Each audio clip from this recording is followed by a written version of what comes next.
Salam, selamat pagi Bapak Ibu dan sidang jemaat yang diberkati dan dikasihi oleh Tuhan kita Yesus Kristus. Pada pagi hari ini kembali kita bersama-sama mendengarkan akan kebenaran firman Tuhan yang terambil dalam kitab Perjanjian Lama, Yesaya pasal 30 ayat 15 sampai 18. Namun sebelum kita mendengar kebenaran firman Tuhan, mari kita berdoa. Pada pagi hari ini kembali kami bersyukur kepada Tuhan atas pemeliharaan-Mu dalam kehidupan kami. Dan pada pagi hari ini juga kami mau mendengarkan kebenaran firman-Mu. Biarlah Engkau mengurapi kami dengan kuasa Roh Kudus-Mu sehingga kami dapat mendengar kebenaran firman Tuhan ini dengan baik sesuai seturut dengan kehendak-Mu. Amin. Bapak, Ibu, dan sidang jemaat, firman Tuhan pada pagi hari ini terambil dalam kitab Yesaya pasal 30 ayat 15 sampai 18. Di atas judul perikop, bukan Mesir tetapi Tuhan yang memberi pertolongan. Saya baca dalam ayat 15 dan 16.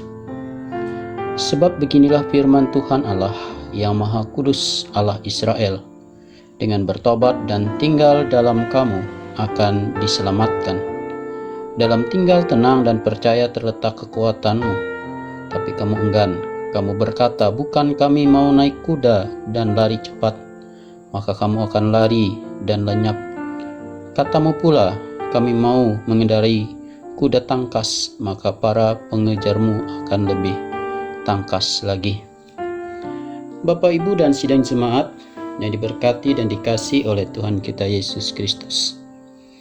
Firman Tuhan di atas ditunjukkan untuk bangsa Israel yang memilih untuk mengandalkan bangsa Mesir dibanding taat kepada perintah Tuhan. Untuk bertobat, tinggal diam, tinggal tenang dan percaya kepadanya. Sesungguhnya firman Tuhan pada pagi hari ini bukan hanya untuk mereka, karena seringkali kita juga seperti itu, terutama ketika kita menghadapi masalah.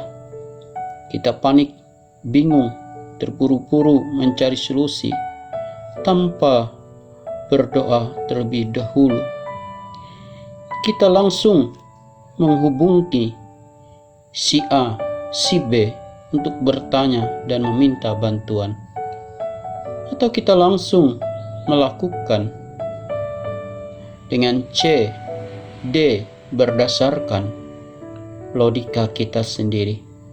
Akhirnya bukan solusi yang kita dapat, melainkan masalah baru, dan kita menjadi lemah, kecewa, putus asa, bahkan tidak sering kita mulai menyalahkan Tuhan. Bapak, Ibu, dan sidang jemaat yang diberkati dan dikasihi oleh Tuhan kita Yesus Kristus, maka kita bertanya, mengapa Tuhan ini terjadi kepadaku? Mengapa Tuhan diam saja? Mengapa Tuhan tidak memperdulikan aku?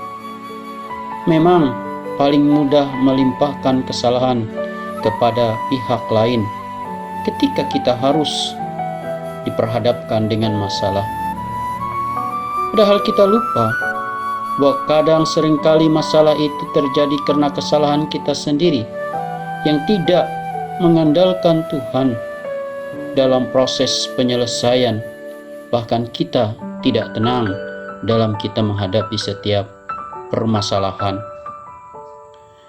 Lewat firman Tuhan yang kita baca tadi, Tuhan ingin memberitahukan kita hari ini bahwa dalam menghadapi permasalahan harus dengan cara Tuhan yang jauh lebih sederhana. Mengapa sederhana? Karena Tuhan tahu kemampuan kita sebagai manusia ciptaannya. Tuhan seolah berkata, lakukanlah bagianmu dan izinkan aku melakukan bagianku. Bapak, Ibu, dan sidang jemaat, apa yang perlu kita lakukan adalah memastikan bahwa kita berada dalam naungan Tuhan kita. Oleh sebab itu, bersihkanlah diri kita dari dosa-dosa yang bisa dikatakan menghambat hubungan kita dengan Tuhan. Dengan melalui pertobatan yang sungguh-sungguh, lalu tenanglah sambil terus kita merenungkan semua janji Tuhan hingga Anda bisa meyakinkan dengan sungguh-sungguh dengan kuasa Tuhan yang sungguh bekerja dalam diri kita. Di sanalah terletak kekuatan sesungguhnya. Buanglah semua ketakutan, kegelisahan, atau kepanikan dari diri kita. Gantikanlah dengan ketenangan dan percaya.